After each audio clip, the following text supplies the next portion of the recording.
Hello, welcome to the introductory lecture on David Hume and the problem of evil.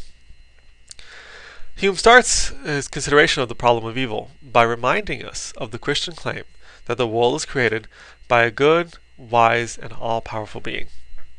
But if this is so, he asks, why is there so much evil in the world? Why would a good and all-powerful God allow terrorist bombings, environmental disasters, and poverty? After all, an all-powerful God could surely put an end to all the evil in the world if he chose to. He surely could have made a world with no evil in it from the very beginning. To answer this puzzle, Hume asks us to consider four possible causes of misery: the ability to feel pain, the existence of regular natural laws, the cheapness of nature, and the poor workmanship of the world. Let's take a look at each of these individually. One reason that there might be evil in the world is our ability to feel pain. Why do animals and humans need to feel pain? Couldn't we get by merely by feeling less pleasure instead of pain when we need to take care of our bodies? In other words, why is pain necessary at all? And if it is necessary, why is so much pain necessary? Furthermore, if you answer that we only feel pain because the world is regulated by certain laws that have unavoidable consequences, then David Hume asks us, why must we have these regular laws? Why can't God simply arrange for things to always work out pleasantly?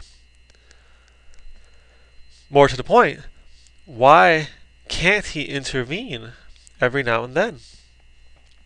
Sure, there might be good reasons for having regular laws, but there doesn't seem to be any reason keeping him from divine intervention whenever he sees that the laws will lead to bad circumstances.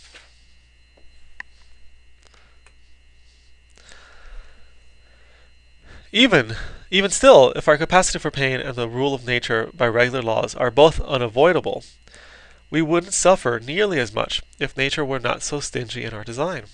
Animals and humans have a paucity of powers and abilities. We are weak and fragile.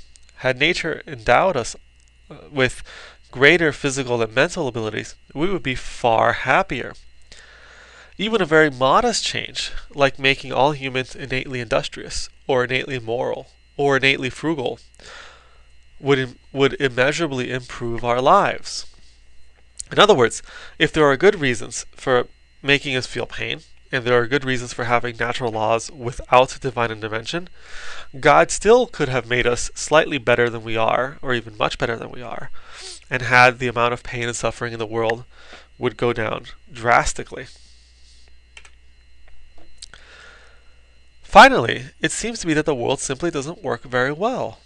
While everything has a role and all of these things seem to fit together pretty well, it is also the case that everything comes in perhaps too great a variety and too many extremes.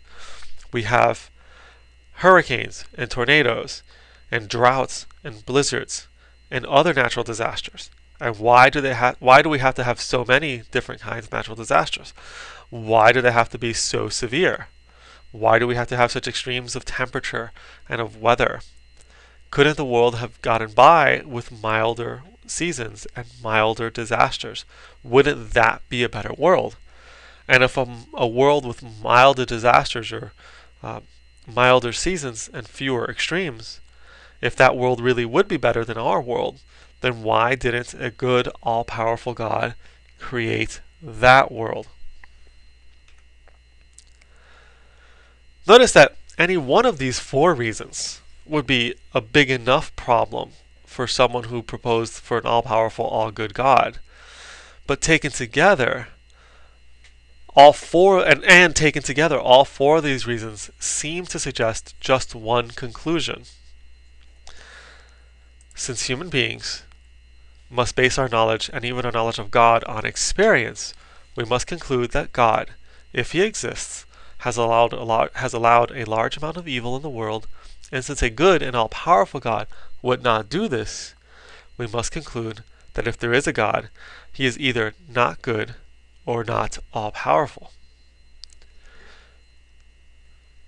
The existence of evil is therefore incompatible with the Christian God as he is normally described. That is the conclusion of the David Hume lecture on the problem of evil. Thanks for listening, and remember that this is a brief commentary. You should still read the assigned essay carefully. Have a good week.